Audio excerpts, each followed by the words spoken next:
இங்க பாருங்க, மேடம் ஒரு முடிவெடுத்தா மாற மாட்டாங்க. தேவையில்லாம உங்க மனசுல ஆசையை வளர்த்துக்கிட்டு வாழ்க்கையை கெடுத்துக்காதீங்க. அத சொல்ல நீ யாரடி? இது எங்க குடும்ப விஷயம். இதுல தலையிடுறதுக்கு உனக்கு யாரு ரைட்ஸ் கொடுத்தா?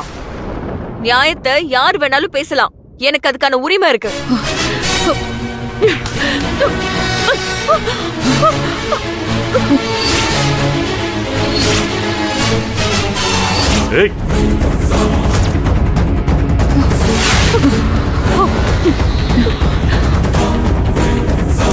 தியா, காயத்ரியை இப்ப நீ விட போறியா இல்லையா?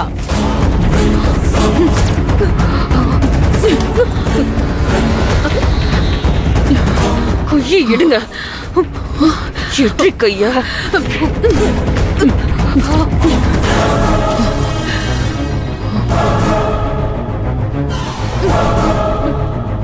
எடுன்னு சொல்றல.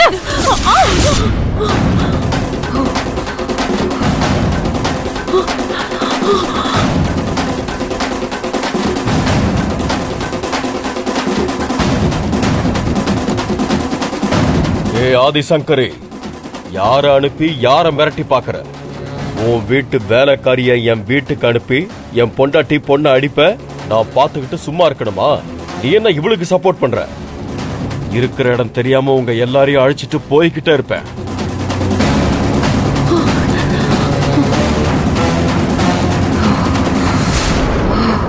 தியா, என்ன வேடிக்கை பார்த்துட்டு நிக்கிற?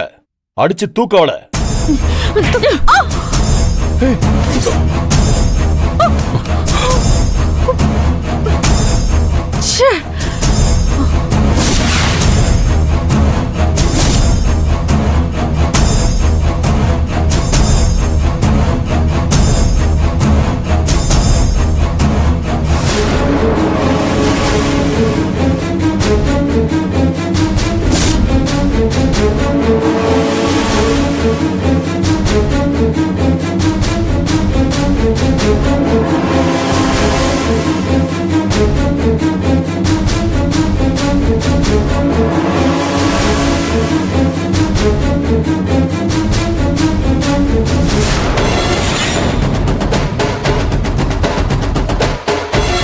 உங்களுக்கு அவ்வளவுதான் மரியாதை?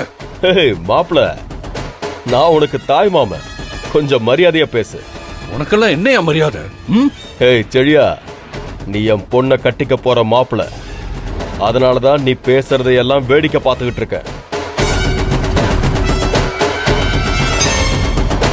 இதே வேற ஒருத்தனா இருந்திருந்தா உன் மாமா இந்நேரம் கைய கால பிச்சு போட்டுட்டு போயிட்டே இருந்திருப்பாரு.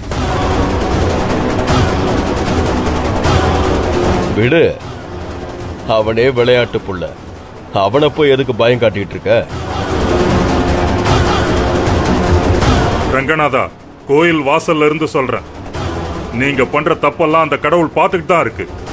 அதுக்கான தண்டனை கண்டிப்பா உங்களுக்கு கிடைக்கும். எந்த கடவுளும் நேர்ல வந்து தண்டனை கொடுத்ததா சரித்திரமே இல்லை. இப்போ உன் குடும்பத்துல இருக்கிற ஒவ்வொருத்தரையும் விரட்டி விரட்டி அடிச்சா கூட இங்க இருக்கிற தெய்வம் உங்களை காப்பாத்தாது, வேடிக்கை தான் பார்க்கும். தெய்வத்து மேல வைக்கிற நம்பிக்கைய இந்த மச்சா மேல வை. எனக்கு ஆக்குற சக்தியும் இருக்கு, அழிக்கிற சக்தியும் இருக்கு. உங்க முடிவை சீக்கிரம் எடுங்க. ஏய் காயத்ரி, என் பொண்ணு கழுத்துல தாலி ஏறுற நேரத்துல என்ன திசை திருப்பி விட்டுட்டு அவ கல்யாணத்தையே நிப்பாட்டிட்ட. அதுக்கப்புறம் என் வீடு பூந்து என் பொண்டாட்டி பொண்ண நீ அடிச்சிருக்க. இப்ப சொல்றேன், நல்ல கேட்டுக்க. உன் உசுறு என் கையால தான் போகும். எப்ப நினைக்கிறனோ அப்ப எடுத்துருவேன்.